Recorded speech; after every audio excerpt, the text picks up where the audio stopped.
Welcome to Candlewick Library. I'm Cheryl.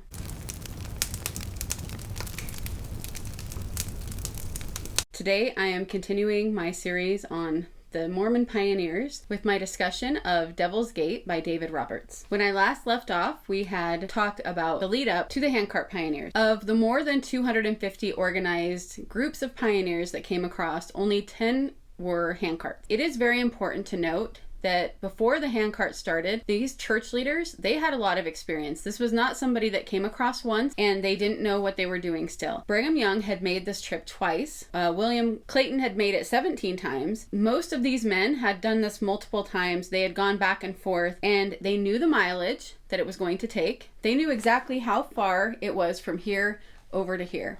They knew how much food would be needed. They knew where they should have refilling stations. Even if they had decided to do the handcarts to save money, it still shouldn't have become what it was. He talks about the start of the handcarts in chapter 3, the Divine Handcart Plan. I have some little props that I'm going to be putting on the map. This one is for the wagons, and this one is for the handcarts. Lots of wagon companies have made it all the way to the end, to Utah. The first Mormon handcart set off from Iowa City right about here on June 9th, 1856. It was a party of some 280 immigrants, nearly all of them from Great Britain. They started pushing 56 two-wheeled wooden carriages westward under the command of 37-year-old Edmund Ellsworth, who was a son-in-law of Brigham Young. He had been a member of the 1847 Pioneer Trek, so he had already done this. And the entourage was reinforced by 3 wagons carrying the party's tents and other gear. 2 days later, another little group leaves, led by Daniel MacArthur. This one had 220 pilgrims pushing 44 handcarts, supplemented also by a pair of wagons. Daniel MacArthur was a 36-year-old American of Scottish descent, and he also was a veteran of this trek already. He had come across in 1848 in the second group. Most of the saints that were in the Ellsworth and MacArthur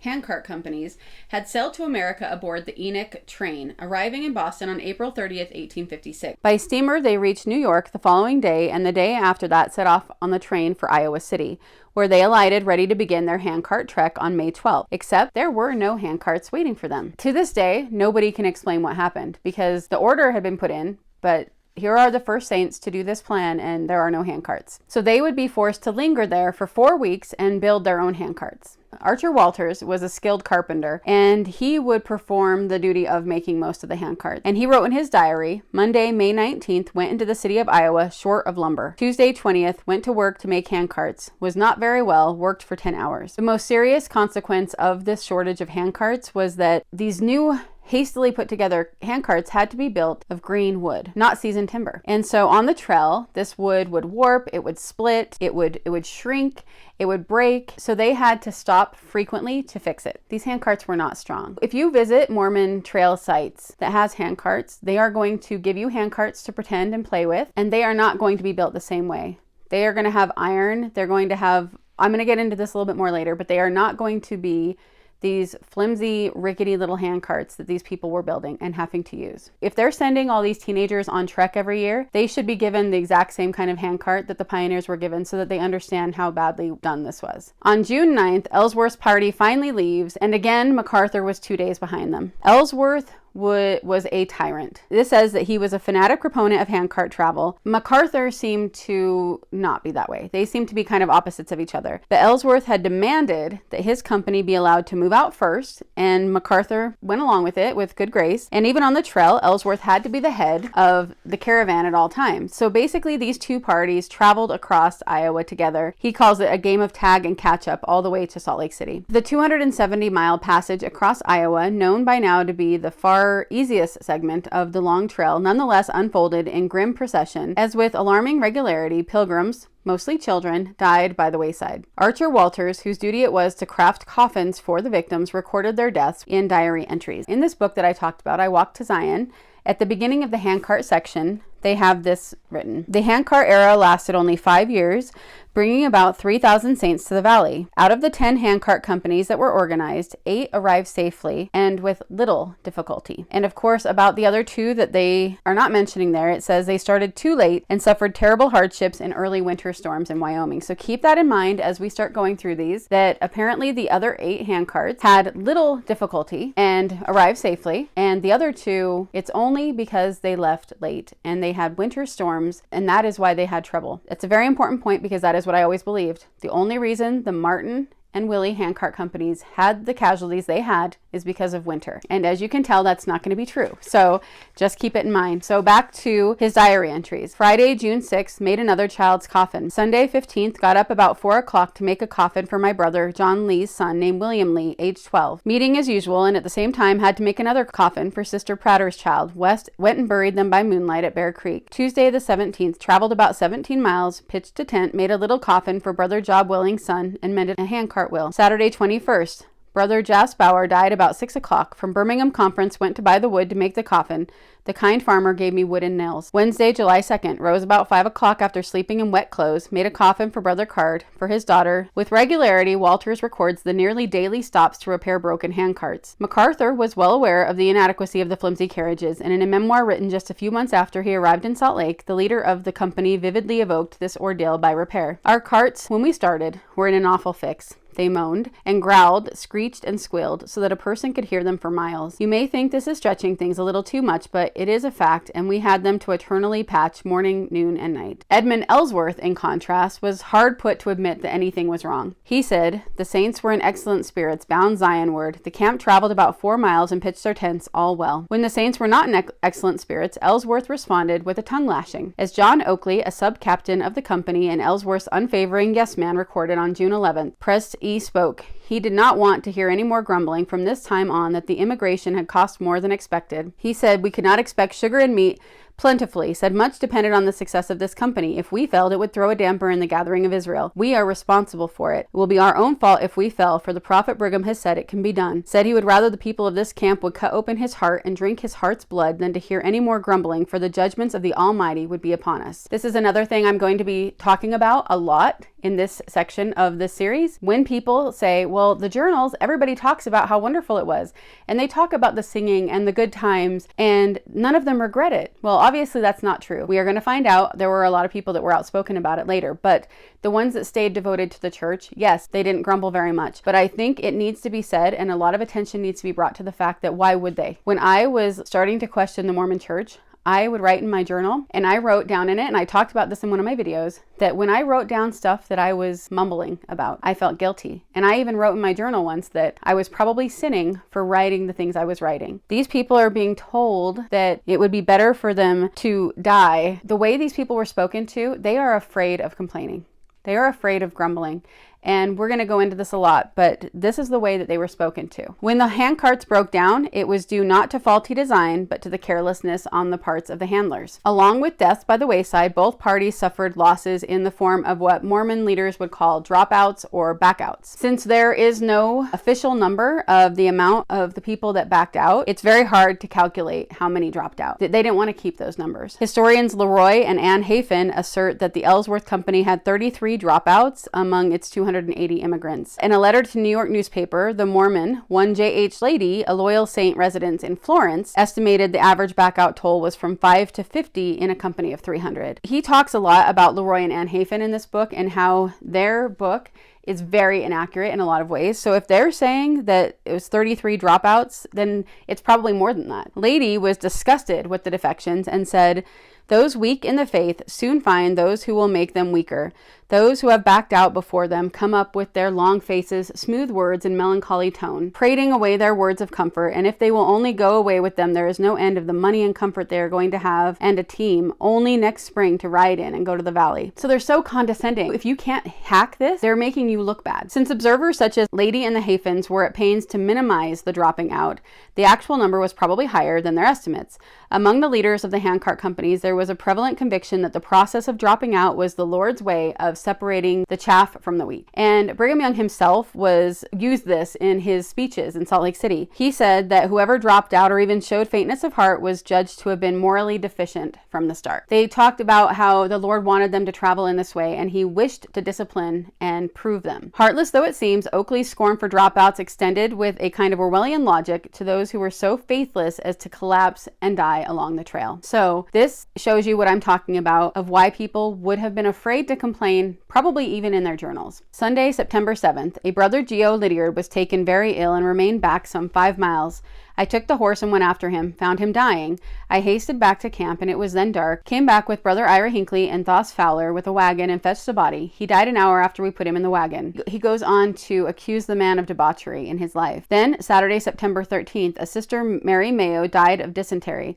She had little faith and grumbled much. Age 65. Wednesday, September 17th, Brother Jas Birch died of dysentery, age 28. Buried him by the side of the road, near the river on the bluff. He had murmured considerably. I don't think I'm being too harsh by saying that there probably was a lot more to the positivity than people would assume. The main staple for the adults in the Ellsworth Company would be 1/2 a pound of flour to 1 pound, so 1 or 2 of these. And in addition, they would be given 2 ounces of rice, 3 ounces of sugar, and 1/2 pound of bacon per week. So if you try to think about that, if you were going to go out and travel and you were going to be pulling a heavy handcart and you were going to be walking all those miles every day, and for 1 week you had 1 to 2 of these big bags of flour, this little bag of sugar, this little bag of rice, and 1/2 pound of bacon for each person in your family, it doesn't seem like much. Children got even less than that. So that is the adult portion. Archer Walter's clipped diary entries capture the agonies of constant hunger. And remember, this is in the first and second handcart companies where they had little difficulty. Very faint for the lack of food, he reports himself on June 26th, only a little more than 2 weeks along the trail. On July 1st, my children cry with hunger, and it grieves me and makes me cross. At Fort Laramie on August 24th, Walters traded a dagger he had carried all the way from England for a piece of bacon and salt. He also spent $1.25 to buy bacon and cornmeal, and Henry, his 16-year-old son, and me began to eat it raw. We were so hungry. By August, hunger had driven some of the Ellsworth immigrants to stealing food from the supply wagons. And of course, when Ellsworth found out they were doing this, he flew into a rage. So all 5 1856 handcart companies suffered comparable shortages of food. What was the ultimate rationale for feeding the immigrants such inadequate provisions? He says, in an iconoclastic study, historian Will Bagley declares that the bottom line was Brigham Young's obsessive penny pinching. And again, remember that he's sitting in Salt Lake City rich. All the handcart pioneers were strictly limited to 17 pounds of personal baggage per man or woman, and as little as 10 pounds per child. John Oakley performed some of the weighing of the people's items to make sure that they were staying within that amount. And he said that those of whom we suspected of keeping more than 17 pounds had idols such as boxes of books, etc. 19-year-old Mary Ann Jones, one of the 2 young Mary Anns who would later marry Captain Ellsworth shortly after arriving in Salt Lake City, said, "We were allowed 17 pounds of baggage each. That meant clothes, bedding, cooking utensils, etc. When the brethren came to weigh our things, some wanted to take more than allowed, so put on extra clothes, so some that wore real thin soon became stout, and as soon as the weighing was over, put the extra clothes in the handcart again. But that did not last for long, for in a few days we were called upon to have all weighed again, and quite a few were found with more than allowed. One old sister carried a teapot and a colander on her apron strings all the way to Salt Lake. Another sister carried a hat box full of things, but she died on the way." When these 2 companies got to Florence, when MacArthur's party headed west on July 24th, the Scots were a full week behind their English rivals. No author would actually publish this story until the Hafens did in 1960. And of course they're trying to make it only a heroic story rather than a tragic saga. And he says in here that sadly we can be sure that nothing is ever going to have a comprehensive full history of this because so much has fallen between the cracks. But there were people that did write along the way that we are able to get information from if you know where to look. In the MacArthur Company, there was a single diarist, Thordor Didrikson from Iceland, and he wrote this: "There were 30 children in the company, and early every morning they were sent on ahead of the grown-ups, all in one bunch. Some of them had very little clothing, but all wore hats. They were driven along with willow sticks and had to keep walking as long as they could. No use to cry or complain, but along during the day, when it was hot, they were allowed to rest and were given food. They were often 2 or 3 miles ahead of us. It was hard for parents to see their little 5- and 6-year-olds driven along like sheep." This is another important point to stop on for a minute and think about, because in most of the things that you read or watch, the narrative is that the children would go ahead of everybody else so that they would have time to play. In the journals, you find a different story. They were made to go ahead so that they wouldn't slow them down, and they were driven like sheep with willow sticks. I can't imagine that. And when you see the primary song the pioneer children sang as they walked and walked and walked and walked, when you hear all the little primary children in churches singing that song, if you picture all of those children a couple of miles ahead of the rest of the party being basically corralled like animals, it gives a different feeling to that sentiment. The Ellsworth Company in Florence took on some more recruits, but they were referred to as the Italian Saints, although the names seem French, so people believe that they were French. But there's not much known about them, but there is one story that he has in here from Jean-Pierre Staley that came from one of his descendants. The Mr. Ellsworth, who had charge of the company, for some reason badly mistreated the French saints, even depriving them of food. It is claimed by the children of Pierre that he died of starvation. It is claimed that Mr. Ellsworth sold part of the food that should have gone to the saints. When Pierre Staley was dying, his wife climbed to the wagon to have a few last words with her husband. Ellsworth came with a rope and cruelly whipped her until she was forced to get down. This was verified by the French families who came. The captain was a very mean man. At one time, a man died, and they whipped and kicked him and threw him under the tent. His wife took his shoes to wear, and some lady called her a dirty Italian. So some people would argue and push back that that's not true, but even the loyal sub-captain John Oakley corroborates such a portrayal of Ellsworth. And he said in his September 12th diary entry, "I whipped a man for stubbornly refusing to walk according to my president's orders."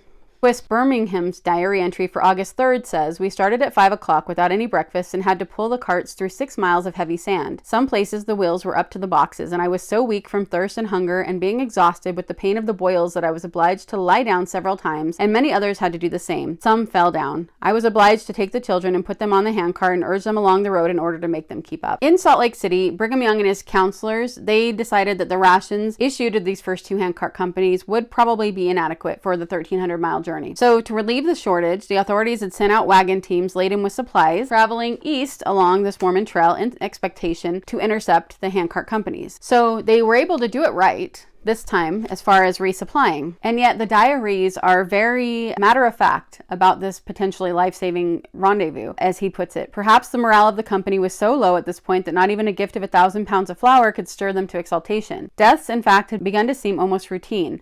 One poor Englishman, 51-year-old Robert Stoddart, had the bad luck to die only an hour before the Ellsworth Company met the resupply train. He was buried in Deer Creek, leaving his wife, his 14-year-old son, and his 10- and 6-year-old daughters to travel without him. 2 days later, another Englishman, 65-year-old Walter Sanders, died and was promptly buried beside the trail. Further along the trail, they would also get another shipment of 1,000 pounds of flour. This was 12 days after their first resupply and 228 miles short of Salt Lake City. Swiss Birmingham recorded in his diary a detail about the resupply mission that neither the authorities in Salt Lake nor the two company captains bothered to mention. Once they arrived in Zion, the saints would be expected to pay for the flour that had kept them alive at the rate of 18 cents per pound. So now they've been given 2,000 pounds of flour, 18 cents a pound, that they all have to be responsible for paying back. At this point, they were stopping regularly to rest and to bury their dead, but they still had a race going on between the two of them. So in this chapter, he goes through more of the deaths that keep happening. He says that John Oakley, who had attributed the weaknesses and even the deaths of others to moral failings, came close to death himself. On September 24th, I had to go back 3 miles in the dark to look for one of the teams and wagon, and felt all the time that someone might have to come look for me, for I was much exhausted through the severe toil of the day. My head was dizzy. He attributed his survival to much assistance from an unseen source, but he did not speculate about what sorts of character flaws might have contributed to him being in that condition. By September 25th, word was abroad in Salt Lake that these handcart companies were getting close to Salt Lake. The residents rode out to greet the Ellsworth Company and escort it the rest of the way. Brigham Young had organized a gala welcome. Charles Treziter wrote, "The prophet then spoke to the whole company. He told us that we had fulfilled a prophecy.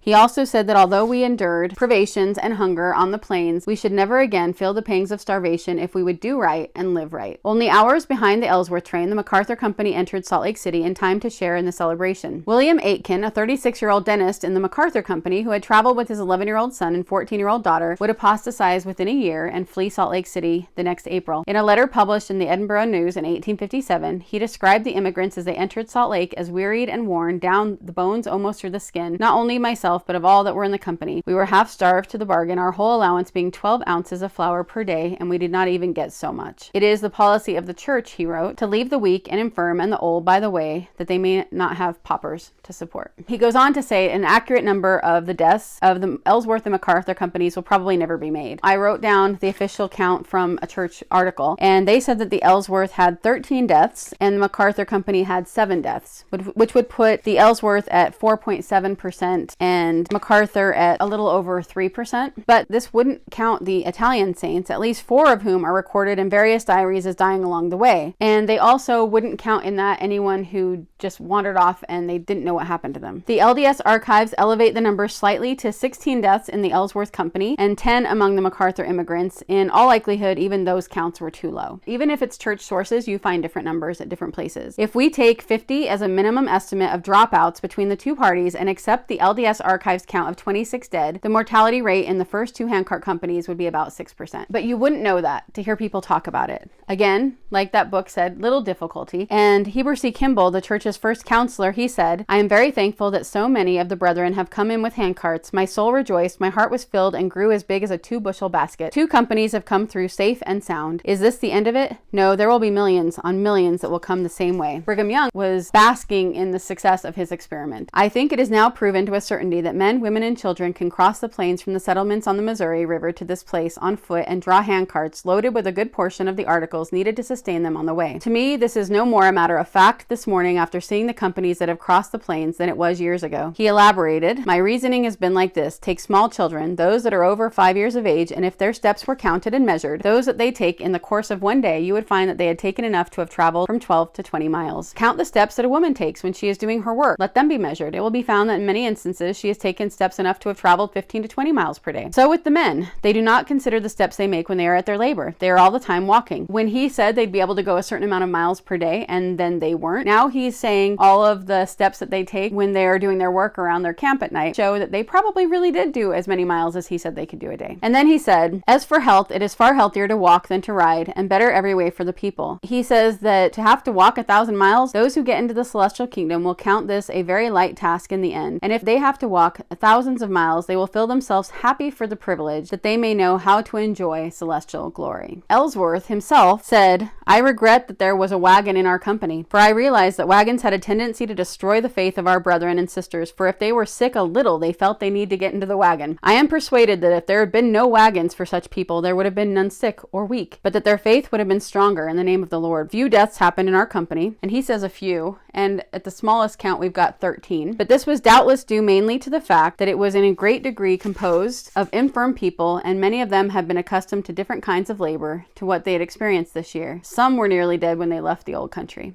In a speech given 2 weeks after the meeting, Brigham Young boasted that Brother Ellsworth performed the journey in 63 days and Brother MacArthur in 61 and a half. This is so far from the truth, it can only be counted as a lie. The Ellsworth Company, leaving Iowa City on June 9th and arriving in Salt Lake City on September 26th, had been 110 days on the trail, and MacArthur Company was a mere 2 days faster. The average saint in Salt Lake City had no idea when they had left, so they would just take his word. Evidently, Young also wanted to pretend that his prediction of a 60-odd day passage by handcart had come to pass. Mary McCleave, a 16-year-old Irish girl who lost her father, John, only 2 days before reaching Salt Lake City, was married only 6 weeks after the end of her journey to a 61-year-old man. Also, as these people were coming in, these new people, the men are getting their new wives. Twist Birmingham, the scrupulous diarist in the MacArthur Company, saw his faith quickly dissolve in Salt Lake City. The following year, he apostatized and returned to Florence, where he became a schoolteacher. A version of his diary was not published until 1937. It revealed that the church was not above censoring original documents, as they were transcribed into the official LDS archives. In his last diary entry on September 21st, the sentence,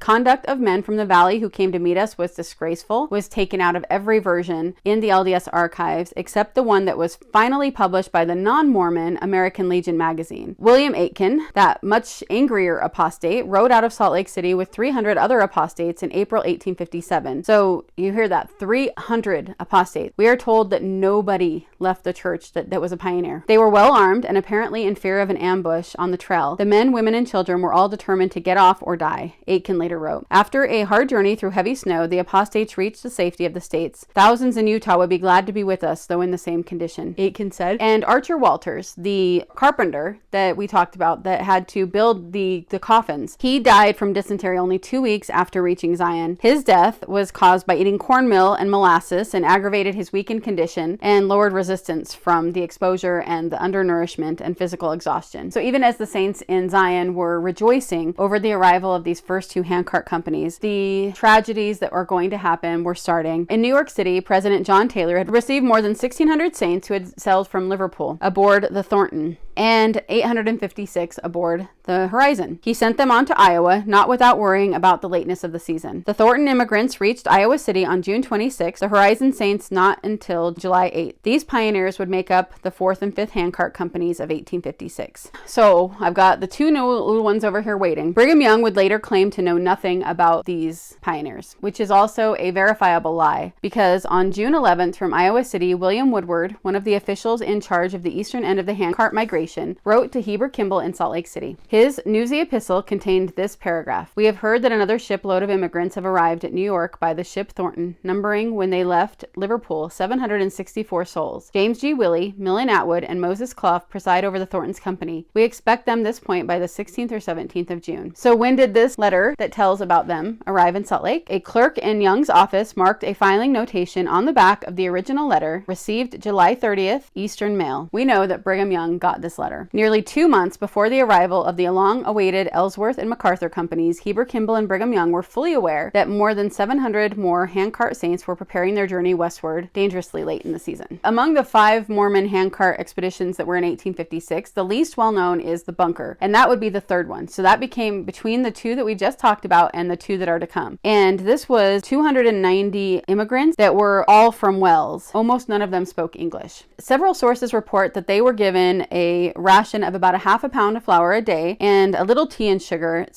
And about half the rations the Ellsworth and MacArthur companies had, and only after Florence did they raise that up to being closer to what the other handcart companies had had. They were fortunate enough not to encounter any freezing weather, but they did have a 6-inch snowfall near Fort Laramie. The company did run short on their food long before reaching Salt Lake, like everyone would. One immigrant from that company, Samuel Orton, later claimed that while the party was still 200 or 300 miles east of Salt Lake, the daily flour ration was cut to a quarter pound per adult, so about this much, and hunger once again reduced the immigrants to desperate straits. 23-year-old Eleanor Roberts had married a fellow immigrant while the company waited in Iowa City for the handcarts to be built. According to a secondhand source, somewhere along the trail, she traded her wedding ring for flour. Somewhere along the way, she also lost her shoes and walked the rest of the way barefoot. The record is so bad about the Bunker Company that we have no idea how many deaths there were. The church puts it at 7 or less deaths, which would be about 2.1%. But one of the immigrants, Robert Roberts, contradicted that, and he said it was very severe and trying experience in which many lost their lives. So now we get to the hardest part of this. The Martin and Willie handcart companies. These are the 2 most famous. These are the 2 that almost everybody knows about. In this book, again, there is a quote from Jens Nielsen, who was a member of the Willie handcart company. He said, "No person can describe it, nor could it be comprehended or understood by any human living in this life, but those who were called to pass through it." I think that's something you'll notice as we go along, is that I can talk about this and I can tell the stories, and we can be sad and we can be outraged and we can feel horrible for these people, but we can't understand what it's like to have been in this situation. So on May 4th, 1856, the sailing ship Thornton pulled out of Liverpool Harbor. On board were 608 English and Scottish Mormons intending to immigrate, as well as 162 Scandinavian saints, vast majority of them Danes. With them sailed Franklin D. Richard, president of the European Mission, who had done so much to recruit the British converts and start them on their way to Utah. On the way over, he served as captain over the European immigrants, and from Iowa City, he planned to ride by light carriage with a small contingent of fellow returning missionaries, making a far more rapid journey than the people in the handcarts would. So in the movie 17 Miracles, the cart that they show him in looks more like this, just kind of like your average little horse-drawn buggy. He was going to be able to come across very quickly on that, while the others had to come across with the handcarts and walk. During that month-long passage, 6 saints died, 3 infants were born, and 2 marriages were celebrated. When they arrived in New York on June 14th, 770 saints were greeted by President John Taylor. He had some misgivings about the lateness of the season, but he sent 450 of the immigrants on by railroad and steamboat to Iowa City, which took 11 days. But for them, it was the same story as the other handcart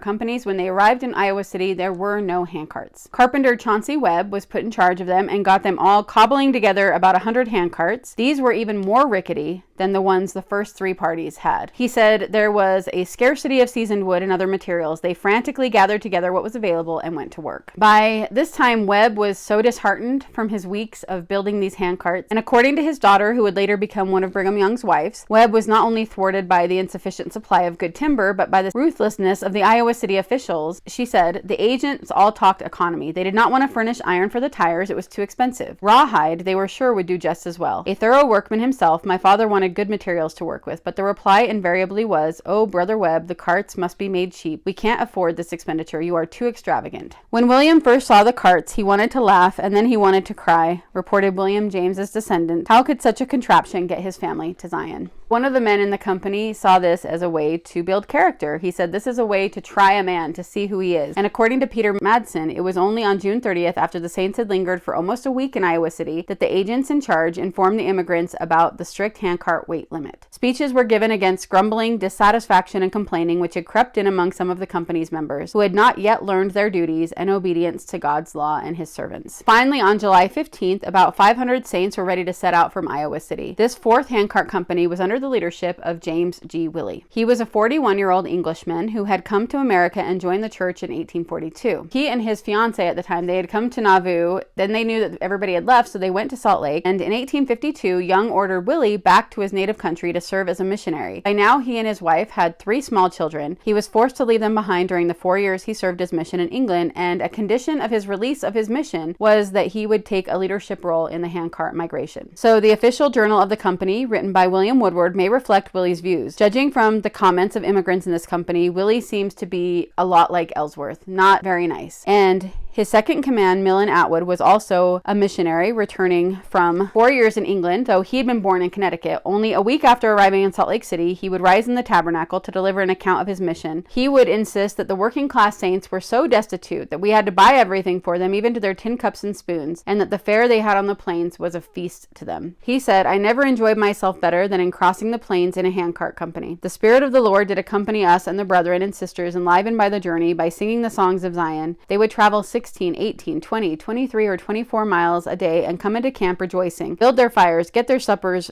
rest, and rise fresh and invigorated in the morning. And that obviously doesn't go along with any of the other accounts that we get. The other sub-captains in the Willie Company, each in charge of his 100, were the young William Woodward, official company clerk, Levi Savage, John Chislett, and John Amundsen. Levi Savage, John Chislett, and John Amundsen were among the most interesting and articulate of all the thousands of handcart pioneers in 1856. Chislett and Amundsen would both later apostatize, leaving behind coolly neutral accounts of the company's ordeal. Let me remind you, and anyone who's LDS that may watch this will know, we are told over and over and over again, no handcart pioneers apostatized. None of these people left the church in the Willie or Martin handcart companies. 2 of the captains for sure did. So that doesn't even count all the other people. And so we see already how we have been told a lie about that. Amundsen's lot was particularly hard. He was pretty well to do, and he planned to purchase a wagon and oxen in Iowa City and travel by the traditional manner with his wife. But President Richards had discovered that among the 162 Danes, he was the only one who spoke competent English. And so he requested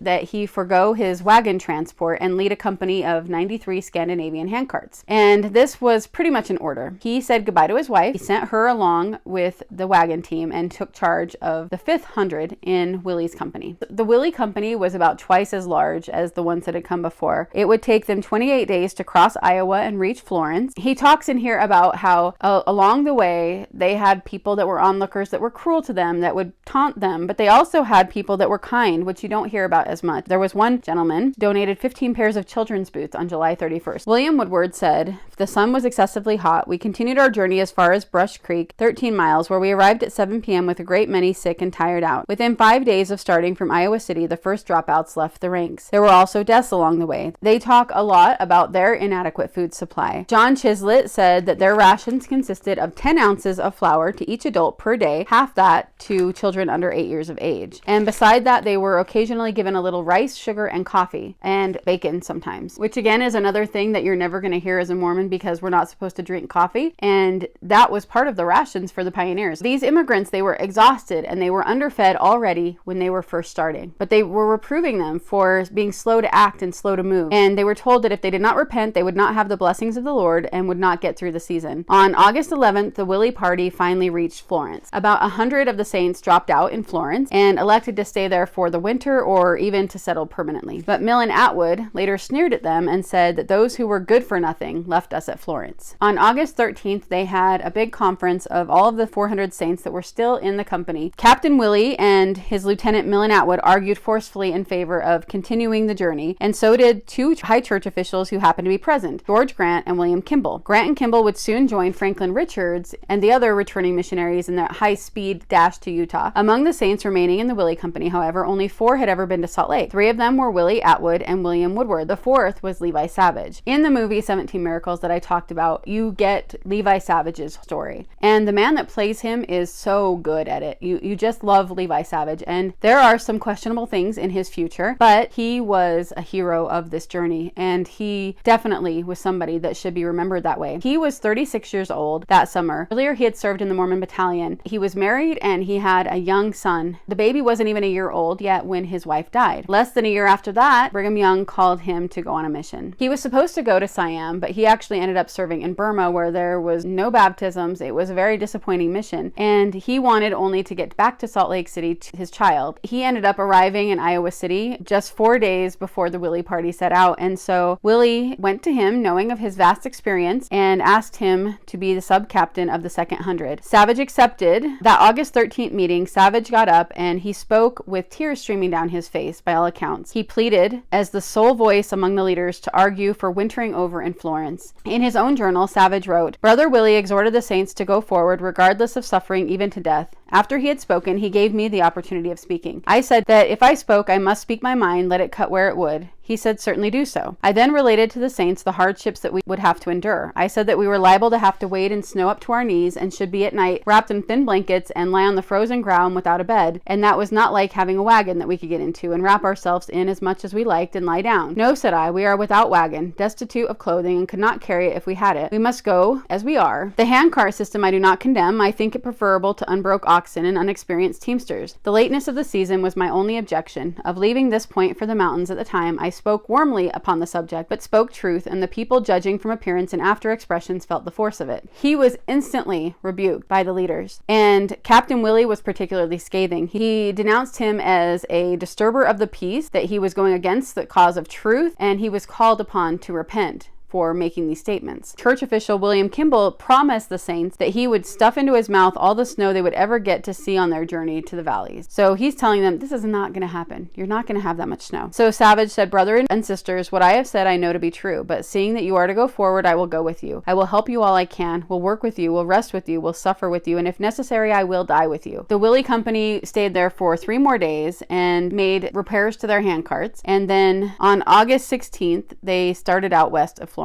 We're going to go now to the Martin Company. On July 9th, 1856, as the Willie Company was lingering in Iowa City, waiting for their handcarts to be built, William Woodward recorded an alarming development in the official journey. A company of saints arrived that came in the horizon from Liverpool, numbering 800 souls. So now Chauncey Webb and his carpenter assistants have to find even more unseasoned wood and craft more carriages for what would become the 5th and the last of the 1856 handcart companies. Eventually, a company of 650 immigrants would shove off from Iowa City on July 25th, 10 days after Willie's departure. So these 2 handcart companies are very close together, like the first 2 were. Their numbers were swelled by other immigrants such as Patience Loader and her family. So this goes back to the first chapter of this book. He starts out with a woman named Patience Loader. Patience grew up in a little town pretty close to Oxford in England, and her family joined the church pretty early on, but they were having a lot of hardships there and decided to come to the United States and then eventually go to Zion. But the Loaders had some money, and they had chosen to rent some rooms in Williamsburg, a section of Brooklyn, and they decided that they were all going to get jobs so that they could finance their trip with the wagon. So they had no intention of setting out yet. Her brother-in-law, John Jack, was an associate of the European mission president, Franklin Richards, that we've talked about. He was probably caught up in the details of this plan, and he wrote a letter to James Loader, her father, saying that in no uncertain terms they were ordered to leave New York and go by train to Iowa, then by handcart to Zion. And he said this was straight from President Richards. Patience went to President John Taylor's office in New York to plead her case. He knew that my father had only us 4 girls to help him, as mother was a very delicate woman, unable to take a journey by handcart across the plains. Taylor seemed sympathetic. I asked Brother Taylor if he would like to have his girls pull handcarts across the plains, and he said no. Patience was disturbed by the indignity of such means of travel. I could not see it to be right to want us to do such a humiliating thing like harness ourselves like cattle. She wrote her brother-in-law a letter of protest. Not only did he respond to her in a scathing way, but he published their exchange in the Millennial Star. So he wrote her part. Father and mother think this cannot be done, and I'm sure I think the same, for mother cannot walk day after day. If we girls were strong boys, I think it might be done, but father is the only man in our family. Mother, I am sure, can never go that way. She says herself that she cannot do it. Mother says that she must have a revelation before she can see this right. Why, we shall have to sell nearly all of our clothes. And what shall we do for things to wear when we get to the valley? 17 pounds weight each is very little. That shows that they did know about the 17 pounds as soon as they heard about this plan. He signed it with a P. Then he responded, there is not one atom of the spirit of Zion, but the very spirit of apostasy. I felt to exclaim in my heart, who has bewitched you, that you should so soon forget the goodness of the Lord in delivering you from this part of Babylon and opening up your way to Zion? Joseph Smith prophesied that those who would not gather to Zion when their way was open should be afflicted by the devil. It astonishes me that you wish to stay in New York after you have left one part of Babylon. I wonder how you can think of sitting down in another when you have the privilege of bidding it farewell altogether. I have heard you talk of saving all your family, and I know you desire to do so. But is this the way to do it? No, it is not. But it is the way to make shipwreck of your own salvation and your children's too. This again shows that mindset of you have to go. You don't have a choice. So when people say, well, these people chose to come across this way, you need to keep that in mind to remember why they think they have to do this. He promised that he would come and he would immigrate with his wife Zilpah and set out by handcarts with them. The impact of this public dressing down by his son-in-law would have been devastating to her father, even if it had been private. But it being so public, people figured out who it was. And the shaming, she said, was too much for her father. And she wrote, this hurt my poor dear father's feelings very much. He said to mother, I cannot stand that to be accused of apostasy. I will show them better. Mother, I am going to Utah. I will pull the handcart if I die on the road. This is something that's shown in the 17 miracles as well, although they don't show you all the details of why he said, I will go and I'll die on the road. And the saddest thing is that he will. So they left New York on July 3rd, 1856, taking a train across New York to the town of Dunkirk on the shores of Lake Erie, and then a boat, and then a railroad, and finally arrived in Iowa City. There they stayed for 3 weeks before the company was ready to start. The loaders were reunited with the daughter and the son-in-law, Jean-Jacques. Zilpah herself was 8 months pregnant as they were about to leave. Now they join the Martin Company. So the Martin Company was led by 37-year-old Edward Martin. He had probably the greatest experience of a traveler. He was born in Preston in England, and he traveled to Nauvoo in 1841, and he came to know Joseph Smith very well. So after Joseph Smith died, the Martins and their 2 surviving children joined the exodus to winter quarters. So they had already had 1 child die at this point. And once in winter quarters, their younger child died. Only 6 days later, he was conscripted to the Mormon battalion, and he left his grieving wife behind, who was already pregnant with their 4th child. During this time, she gave birth to a son who lived for only 5 months. In 1848, they went with their 1 surviving child to Utah by covered wagon. A 5th child was born en route in Wyoming, only to die within 2 weeks of the family's arrival in Salt Lake City. And then another daughter was born in Salt Lake City and died after a single year. He was called by Brigham Young to return to his native Britain to serve as a missionary in 1852. While he was gone, Alice's 7th child, a son, also died after only a year. Of the couple's 7 children, only 1 child would survive infancy. He spent almost 4 years as a missionary, mostly in Scotland. A letter from his 11-year-old daughter, written in 1855 after he had been gone for 3 years, said, it would be pleasing for me to see you once more, but as the time has not come, I must be contented. It seems as if I never had a father. He was recruited by Franklin Richards in Liverpool to help oversee these immigrants. He was finally allowed to come home if he did this. Among the 5 leaders of the 1856 handcart companies, he had the hardest job of all because most of his company would be women and children and older people. On July 25th, the Martin Company would at last move out of their Iowa City camp, and Patience said, at that time we did not know what hardships we would have to pass through before we came to the end of our journey. If we had known, we may have backed out and stayed in Iowa, which I think would have been better for us and would have been the means of saving my dear father's life. On August 24th, they had a general meeting with all of the company. The leaders rose and addressed the question of whether or not to push forward. And only one man counseled to stay, and that was Chauncey Webb, the man that was making the handcarts. He was going to now join this company. His daughter later wrote, my father strongly objected to any of them starting after the last of June, but he was overruled. The last person to speak at that meeting was Franklin Richards, and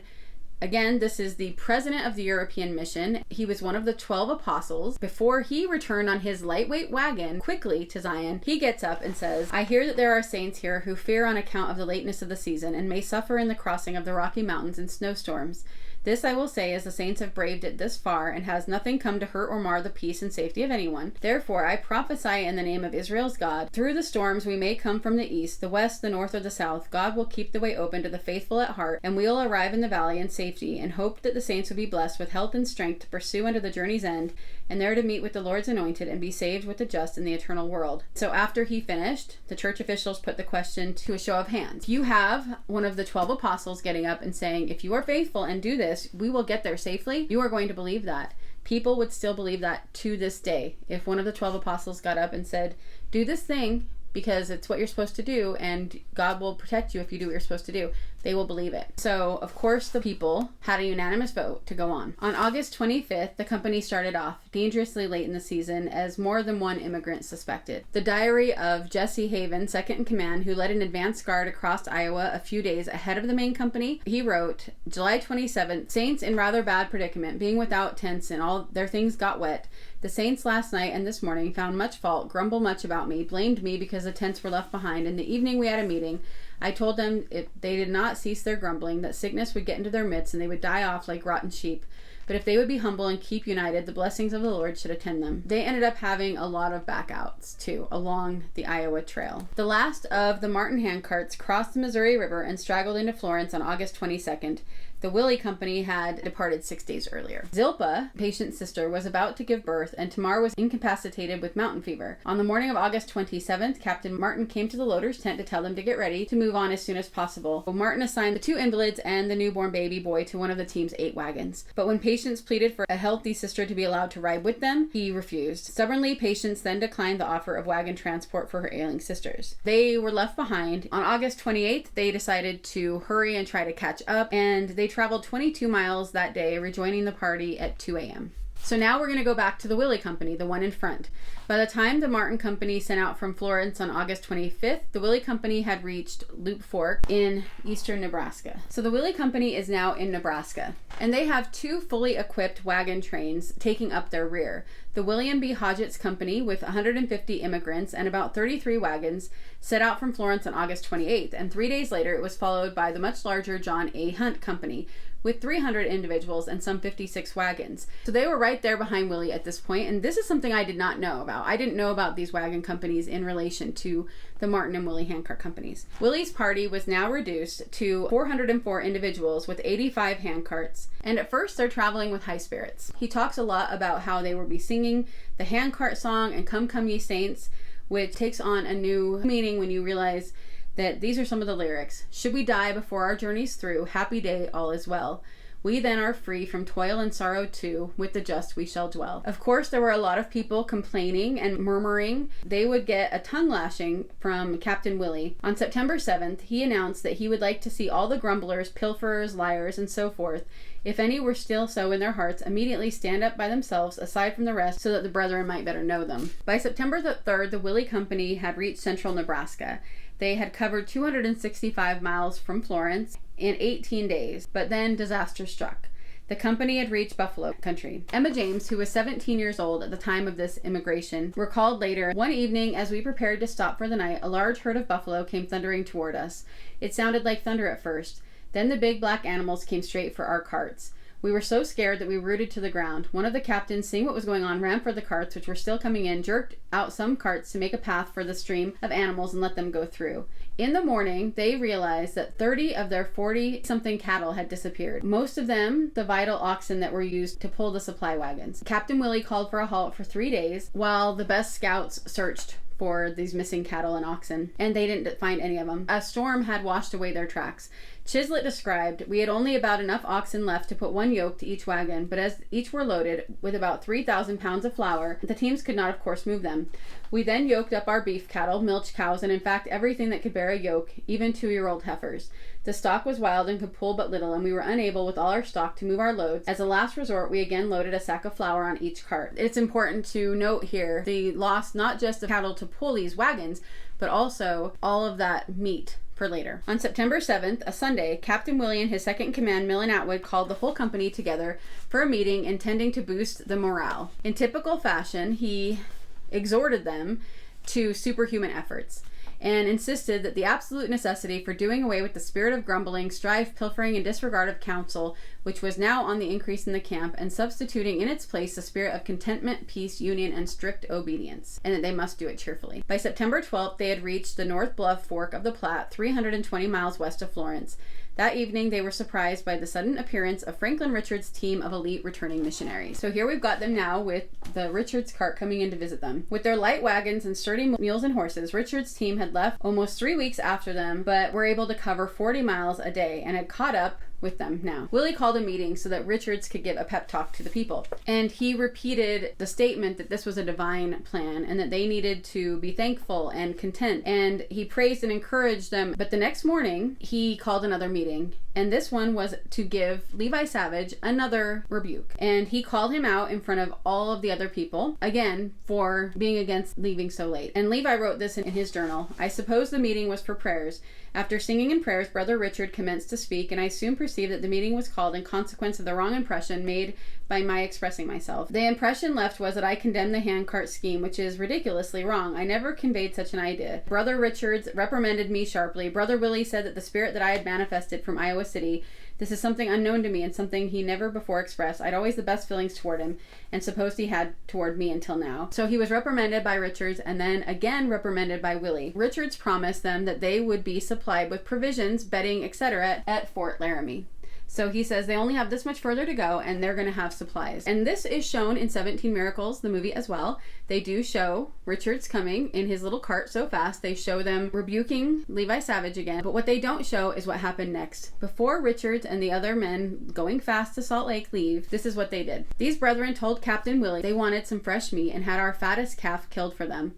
I am ashamed for humanity's sake to say they took it. While we, 400 in number, traveling so slowly and so far from home with our mixed company of men, women, children, aged, sick, and infirm people, had no provisions to spare, had not enough for ourselves. In fact, these elders of Israel, these servants of God, took from us what we ourselves greatly needed and went on in style with their splendid outfit after preaching to us faith, patience, prayerfulness, and obedience to the priesthood. That was written by John Chislett. They have lost all of those cows from the stampede, and now Franklin Richards, an apostle, has come and taken another cow from them for him and the other men that are going along so quickly. And he didn't even share it with them. They took all the meat with them and left. So what's happening back here with the Martin Company? James Loder, Patience's father, only held up for another couple of weeks. Patience wrote, some days he was not able to pull the cart, but had to walk one evening when we got to camp. He had walked 17 miles with mother helping him. He said, my dear girls, I was not able to get any wood to make you a fire, and he felt so bad about it. I said, never mind, father, we've got some wood in the cart, and we will soon have a fire to make you a little warm gruel. The Loders and Jean-Jacques pitched their tent and carried James swaddled in his quilts into it. The next morning, I got very early to make a fire and make a little more flour gruel. That was all we had to give him. But before I could get it ready for him, my sister Zilpha called, saying, Patience, come quick, our father is dying. When I got to the tent, he was too weak to talk to us. He looked on us all with tears in his eyes. Then he said to mother with great difficulty, he said, you know I love my children. Then he closed his eyes, and these were the last words he ever said. One of the sub-captains of the company, taking pity on the nearly comatose old man,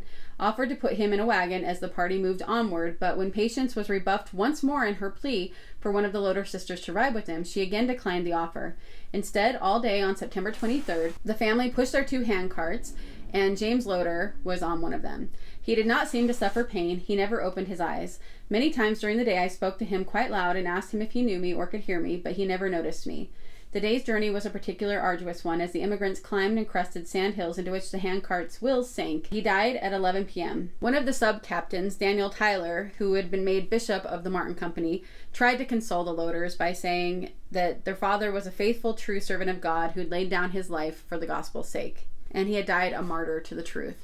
I don't know why you would say somebody died for the gospel's sake as a martyr just because they died because they were being pushed too hard and didn't have enough to eat. going somewhere they didn't need to go. But that is how they had to look at it. She said that while they were happy to know they would be with their father one day, it didn't bring him back. They buried him at 6 the next morning, coffinless, wrapped in a quilt, and she said she would never forget the sound of the dirt being shoveled on her poor father's body. And after that, there was nothing left for them to do but to move on, just to keep going. There's other stories told here. One day, an immigrant named Jonathan Stone, about 53 years old, lay down beside the trail and fell asleep. It was some time before he was missed. According to patients, some of the brethren had to go back in search of him, and when they found him, he was dead and nearly all eaten by the wolves. Crossing Nebraska, the Sermon family also began to break down. They said, "We were very hungry, but did not dare touch our only allowance, 1 pound for each adult, 1/4 for each child," and I've shown you that amount already. "I would make some scone cake. We would eat it all in one meal. My husband's health began to fail, and his heart almost broke to see me pulling in shafts. Myself and children hungry, almost naked, footsore, and himself nearly done for. My oldest boy had the mountain fever. We had to haul him in the cart. There was no room in the wagon." He tells the story of one of the bravest immigrants being a crippled boy whose lower limbs were paralyzed and his body badly deformed. He was able to propel himself with surprising speed with the use of crutches. This man was caught by some wolves, and they found him in a little tree trying to keep the wolves away. They show this story in the movie 17 Miracles as well, although they do change a lot of his story, but he did die as well. And they talk about a man fell down dead. An older sister died this morning, which delayed us until 10 o'clock. A change for the worse occurred, and at 3 o'clock, old man breathed his last. They're talking about all of these deaths in this chapter, and this is before the winter set in. This is before the bad weather. And so when I said that we believed, I believed that the only reason these companies had so many deaths was because of the weather. You can see that people were already dying from starvation. They starved to death and they were pushed to death long before the winter ever set in. And it is important to know that. Now, we're going back to the Willie Company. They have arrived at Fort Laramie on October 1st. To the shock of the immigrants, the provision, bedding, etc. promised by Franklin Richards were nowhere to be seen. Levi Savage recorded his disappointment in a single bitter sentence: "Brother Richards has no cattle provided for us here and no other provisions made." It's not where present-day Laramie, Wyoming is, but about 80 miles to the northeast. It's close to present-day Laramie, but it's not where present-day Laramie is. It's about 80 miles northeast of present-day Laramie. And if you know anything about Wyoming, we had to make this drive so many times when we lived in Kenosha and we would come out here to visit family. It is always windy there. It doesn't matter what time of year you're going. When the snow is there, it's crazy. At the fort, there were limited provisions that they could even buy, and everything was at exorbitant prices. Levi Savage wrote in his diary that he sold his $20 watch for $11 so that he could buy a $6 pair of boots. Captain Willie was able to buy 400 pounds of hard bread, soda crackers. 1 pound of crackers were given to each man, woman, and child in the company. By now, Willie had calculated that the flour supply remaining in the wagons would only last another 18 days. And Salt Lake City was still 509 miles away. For the first time, he realized drastic measures were called for, so he called a meeting of the whole company, and he said that they would run out of food 350 miles short of Salt Lake. So it was resolved to reduce the allowance from 1 pound of flour to 3/4 pound per day, and to also make every effort to travel faster. They're going to be having less food and being pushed harder. The Martin Company, still lagging about 100 miles behind, also decided to reduce their rations to 12 ounces a day. This is 10 ounces, and this is 2 ounces, so these together, so to 12 ounces a day. So now the Martin Company is at the prominent landmark of Scotts Bluff, some 20 miles east of what is today the Nebraska-Wyoming border. The diary of Jesse Haven tells of the death of Thomas Tennant, who was one of the most beloved men in the company. He said he was a rich Englishman. He was so stirred by the news of the divine handcart plan, he chose to pull his own carriage rather than gathering to Zion in a lavishly appointed wagon. And before leaving England, he accepted Brigham Young's offer to buy a house in Salt Lake City for $25,000, the whole sum of which went to the Perpetual Immigration Fund, thereby enabling scores of paupers to join the Exodus. When you stop and think about that this man that just died, he alone put $25,000 into the Perpetual Immigration Fund. If these handcarts are only $10 to $20 per family instead of $300 for the wagons, how much that could have covered. You kind of wonder if that money actually went to all of these. I don't know. I would like to see the numbers. On that same day, October 4th, Franklin Richards' speedy caravan of light wagons arrived in Salt Lake City. And Richards told the prophet about the Willie and Martin Handcart companies. At the time, and ever after, Young would insist that he had no idea that they were there. But again, we know that's untrue, because of the existence of the June 11th letter announcing them and the fact that there was the receipt on the back of it of July 30th. So in Salt Lake, now that he has been given this information and he's pretending like he didn't know, Brigham Young gets up on October 5th and proclaims, "Many of our brethren and sisters are on the plains with handcarts, and probably many are now 700 miles from this place. That is my religion," Young continued. "That is the dictation of the Holy Ghost I possess. It's save the people. We must bring them in from the plains. The Salt Lake Saints must furnish 60 good mule teams and 12 or 15 wagons, 12 tons of flour, and 40 good teamsters. Go and bring in these people now on the plains, and attend strictly to those things which we call temporal. Otherwise your faith will be in vain. The preaching you have heard will be in vain to you, and you will sink to hell unless you attend to the things we tell you." He's already working on everybody there to believe that he didn't know about this yet. After that, Franklin Richards addressed the meeting. Even though he had met with them and he had gone past them, he seemed the least capable of knowing how bad it was. And he said, "The saints that are now upon the plains, about 1,000 with handcarts, feel that it is late in the season and they expect to get cold fingers and toes." October 6th, the day after this meeting, was the semi-annual General Conference. And Brigham Young again got up to organize this more rigorously. He called upon those who were willing to go or send teams to come to the stand and report, saying if there were not enough, that he would close the conference and he and Brother Kimball would go. President Kimball remarked, "It is moved and seconded that Brigham Young, Heber C. Kimball, and Jedediah M. Grant go back to help the PE fund immigrants," but then it was negative. Nobody wanted them to. October 7th, the first rescue wagons lumbered out of Salt Lake City, heading up Immigration Canyon toward Fort Bridger. They were led by George D. Grant. Now we have wagons that are going to start heading out. Only a few days after the Willie Company reached Fort Laramie to discover that they didn't have the resupply that they were supposed to have, the company was given a second promise. According to John Chislett, about this time, Captain Willie received a letter from Richards again, informing them that about here at South Pass, they would have reinforcements. Why did Franklin Richards keep making these promises, he asked in here, unless he thought he could fulfill them? He must have believed in the promises, yet for the rest of his life, as far as we know, he never publicly explained why they didn't have those resupplies at either place. At Fort Laramie, in the beginning of October, the Willie Company saw the last of its backouts leave the party, as several women chose to stay behind at the fort. These deserters simply vanished from the record. On October 4th, the day the rations were reduced to 12 ounces, the party camped 31 miles west of the fort. Savage recorded here that there was some stealing going on amongst the company. He makes note here in the book that even with their full ration of a pound of flour a day and little bacon, sugar, and tea, that they would be ingesting no more than 1,500 calories a day. And the exertions of even a moderate day on the trail would cause an adult immigrant to burn a minimum of 4,000 calories. So they're burning 4,000, taking in 1,500, but now that their rations have been reduced, it's less than 1,500. He writes in here that Brigham Young, the apostles, and the company leaders believed that this hardship was a noble test. If an immigrant truly put his trust in God, hunger would be only a necessary privation, not a cause of death. A faithful saint might arrive in Zion a bit leaner than when he left Iowa, but the trial would provide its own lasting spiritual reward. John Oburn, then 12, spoke for all of them when he later recalled, "Our scant rations had reached a point where the amount ordinarily consumed for one meal now had to suffice a full day. From here on, it is beyond my power of description to write. God only can understand and realize the torture and privation, exposure and starvation that we went through." 18-year-old Sarah James later recalled, "I even decided to cook the tatters of my shoes and make soup of them." Anne Rowley was a 48-year-old widow, and she talked about the rawhide straps that were around the wheels of the handcart, and she watched as her children took the rawhide off the tires and then boiled it, roasted off the hair, and chewed the hide. On October 15th, Willie convened a council to take stock once more of provisions. William Woodward wrote, "It was unanimously agreed to reduce the rations of flour 1/4. The men would get 10.5 ounces per day, and the women and large children would get 9 ounces per day, which would be 3 of these, and children would get 2 of these, 6 ounces per day. Infants would get 3 ounces, this bag." In the same entry, he noted, "Many of the company are sick and have to ride in the wagons."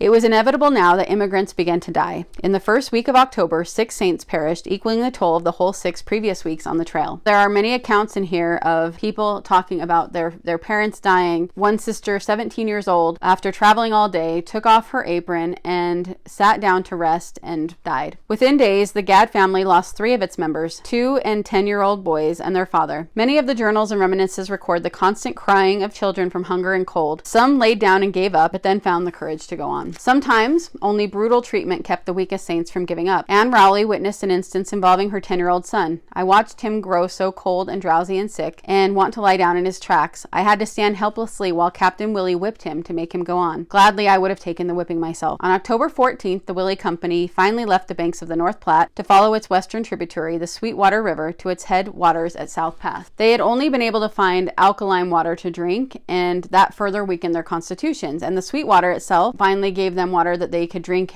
easier, but they would be forced to go across it 9 times. John Chislett wrote this: "We had not traveled far up the Sweetwater before the nights, which had gradually been getting colder since we left Laramie, became very severe. The mountains before us, as we approached nearer to them, revealed themselves to view, mantled nearly to their base in snow. Our 17 pounds of clothing and bedding was now altogether insufficient for our comfort. Nearly all suffered more or less at night from cold. Instead of getting up in the morning strong, refreshed, vigorous, and prepared for the hardships of another day, saints were to be seen crawling out from their tents looking haggard, benumbed, and showing an utter lack of that vitality so necessary for our success. Each death weakened our forces. On October 19th, the Willie Company set out from its camp at the 5th crossing of the Sweetwater. Only a single day's worth of flour remained in the wagon. Suddenly, around noon, a violent snowstorm engulfed the party. They could not afford to stop, because the next stop would have wood and water, but it was 16 miles ahead, so they had to trudge on through this blizzard. By the next morning, snow lay more than a foot deep on the ground." Hey guys, editing Cheryl popping in. I said this was going to be 3 videos, and as I've been editing the second video, I realized it's a lot longer than I expected or wanted it to be. So I'm breaking this second video up into 2 videos. So today on Tuesday, you're getting the first part of the second video. The second part I will put out on Sunday as just an extra video this week. And then the third video will still be coming out next Tuesday. So this Sunday, be on the lookout for the second part of this story.